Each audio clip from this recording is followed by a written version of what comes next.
The reserve has introduced some species that were destroyed by the camels that were farmed here.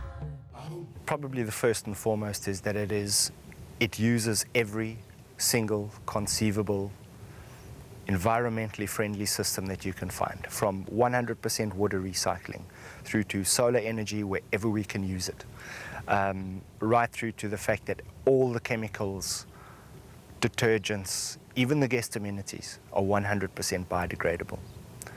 We run the systems like that. We are trying to limit our impact on the habitat, and this is really a model for anyone on design and design technique. What also makes it special is the first one that's ever been done in the desert. And from both the guest point of view and from the business point of view, the one thing that makes it special is that the guest visiting here supports our business, and their contribution goes into conservation.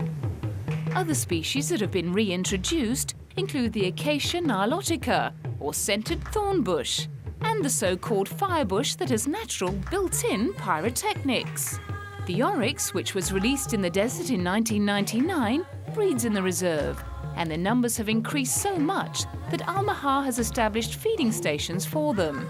Now, foxes' holes and rodent homes riddle the sands, while different species of gazelles laze amid the dunes under the winter sun. Two of the species that roam free in Al-Mahar include the shy sandy brown Dorcas gazelle and the skittish Reen gazelle. Al-Mahar, named after the rare Arabian oryx it protects, is a 45-minute drive into the desert outskirts of cosmopolitan Dubai, the bustling trade and tourism hub of the oil-rich United Arab Emirates.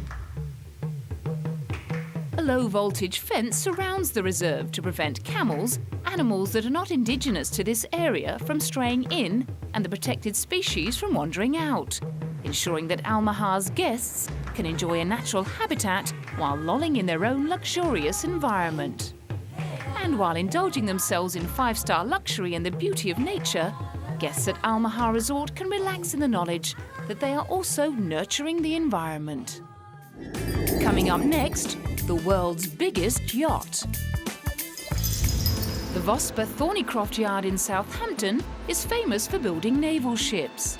Now, alongside the frigates and minesweepers, a giant sailing yacht has gradually taken shape. Construction of the world's largest motor yacht is rumoured to have cost a whopping £33 million. Not least because she's made from a revolutionary new composite material that is lighter but as strong as steel. It gives a lighter structure for an equivalent strength.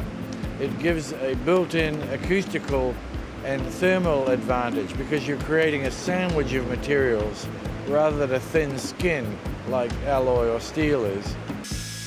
The last word in luxury sailing is called the Mirabella 5, and it's the brainchild of British designer Ron Holland, weighing in at 765 tonnes. Under sail, it will be the biggest and most powerful yachting machine ever designed, although probably not for long, as rival designers say there's no technical limitation to the size that pleasure yachts could reach. This drawing of the dream boat gives some idea of the Mirabella 5's dimensions. The world's biggest sloop has a hull big enough, wide enough and deep enough to take several London buses. On completion of the 75-metre hull, the yacht will be fitted with a mast more than 90 metres high. The design is outstanding. Its size is going to allow for much greater speed, because on a big boat like this, it's its length that determines its speed. And the way the keel is designed, the bottom is designed, this boat will perform very well upwind as well, which is something most big boats don't do. The Mirabella 5 boasts 6 staterooms, king-size bedrooms, ensuite bathrooms, satellite TV, a cinema, gym and sauna all included, and all serviced by a permanent 12-member crew. We're going to achieve a launch at the end of November. Shortly after that, the vessel will go to Portsmouth and we will step the mast, which means fitting a 90-metre tall mast, a huge structure that we're building at another of our shipyards, and people will then see for themselves the true size of the ship. The ultimate sailing machine may be built for speed, but the yacht is designed mainly for the super-rich to cruise the Caribbean and the Mediterranean. The Mirabella 5 will be hired out for charters. Not surprisingly, when it comes to hiring out a vessel with sailing and rigging proportions never before considered, a working jib of nearly 9,000 feet and a staysail of nearly 3,500 feet, only those with the deepest of pockets need apply. But owner Joe Vittoria is confident of finding plenty of recession-proof billionaires willing and able to find the charter fee of $250,000 a week. There are 490-odd billionaires in dollars in the world, and I only need 20 of them to get my 20 weeks charter. Many of them will even charter it for more than 1 week. But forget the billionaires, there are a lot of people out there that have the kind of money that's necessary to have a holiday that's going to cost maybe $500,000 by the time it's over.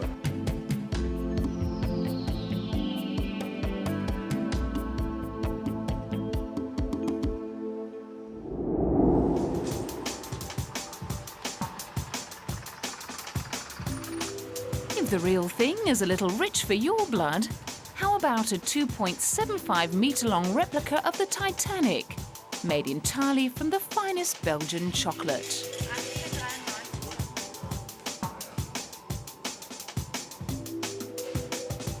More than 90 years after the luxury liner sank, it resurfaced in Germany.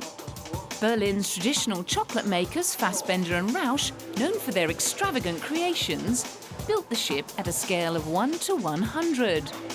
When the chocolate version of the ill-fated ship was unveiled in Berlin, it was clear the confectioners had considered every single detail: the anchor, the chimneys, and every single one of the ship's portholes. We are known to make buildings out of chocolate, and so far we've always created buildings in Berlin, like the Brandenburg Gate, the Reichstag, or the Church of Remembrance. One day there was a magazine here with pictures and a blueprint of the Titanic, so we asked ourselves whether it would be possible to reconstruct this gigantic ship on a 1 to 100 scale. It took about 1 year, but we succeeded. To build the ship, it took a lot of time, great instinct, and lashings of chocolate. And of course, Rausch and his confectioners didn't even forget the rescue boats.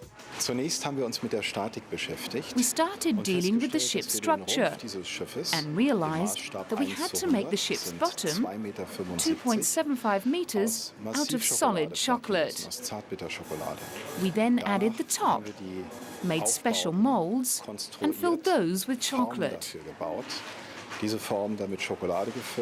At the end, we had about 1,200 single pieces, which then had to be connected, all stuck together with chocolate. The detail on the ship is completely to scale, even down to the ship's propellers, which look metallic, but were made of chocolate and then coated with golden food colouring. Alongside the Titanic, there are enough spectacular items on display in the shop to satisfy even the most voracious chocoholic appetite. Most of them are famous symbols of the German capital, Berlin, such as the Reichstag and a 1.5-metre tall chocolate replica of the Brandenburg Gate. And whether it's chocolate or couture that turns you on, I hope we've satisfied your desire.